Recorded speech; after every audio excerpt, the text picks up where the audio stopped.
আসসালামু আলাইকুম রহমতুল্লাহি আবরকাতু। প্রিয় ফেসবুক ভিউয়ার্স, প্রিয় ভাই ও বোনেরা, আপনারা কেমন আছেন?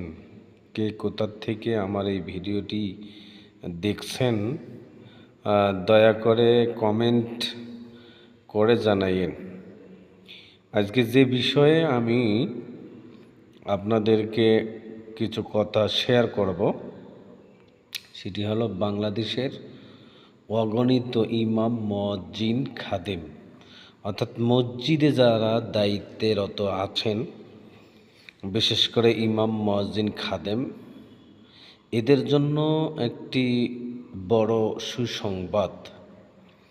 বিগততে অর্থাৎ 1971 সাল থেকে নিয়ে আজও অবধি কোথাও কোনো সময় ইমাম, মুয়াজ্জিন, খাদেমদের জন্য এত বড় সুসংবাদ পাওয়া যায় নাই।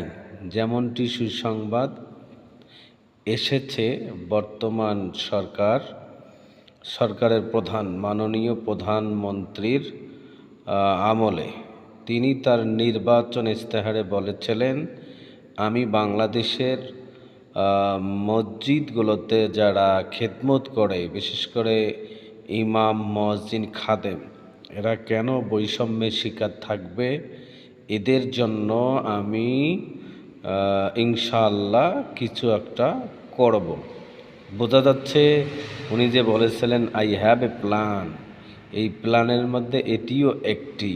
যথাক্রমে ক্রমে মসজিদগুলো নেওয়া হচ্ছে। সেই সাথে শুধু কি মসজিদের ইমাম, মুয়াজ্জিন, খাদেমদেরকে তা না, এরপরে মন্দিরের পুরোহিতদেরকেও, অন্যান্য ধর্মের তাদের লিডারদেরকেও এভাবে যারা খেদমত করে তাদেরকেও নেওয়া হচ্ছে। এটি বাংলাদেশের মুসলমানদের জন্য বিশেষ একটি পাওয়ার একটি নিয়ামত। এটা শুকরিয়া আদায় করতে হবে।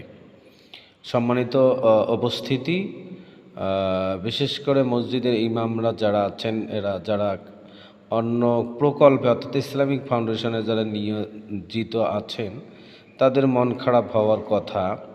তারা এই সুসংবাদটার থেকে বঞ্চিত। আসলে আমি মাননীয় প্রধানমন্ত্রীকে বা যারা নিয়োজিত আছেন, কর্মকর্তারা দায়িত্বে আছেন ধর্ম মন্ত্রণালয়ে, তাদেরকে বলতে চাই, ইনশাআল্লাহ আপনারা একটু নজর দেন এদের প্রতিও। এরাও গরিব, প্রকল্পে বেতন কম, এই বেতনে হয় না। একটু আপনারা যদি তাদেরকে অ্যাড করেন তাহলে ভালো হবে, ইনশাআল্লাহ দোয়া পাবেন। আসসালামু আলাইকুম ওয়া রাহমাতুল্লাহ।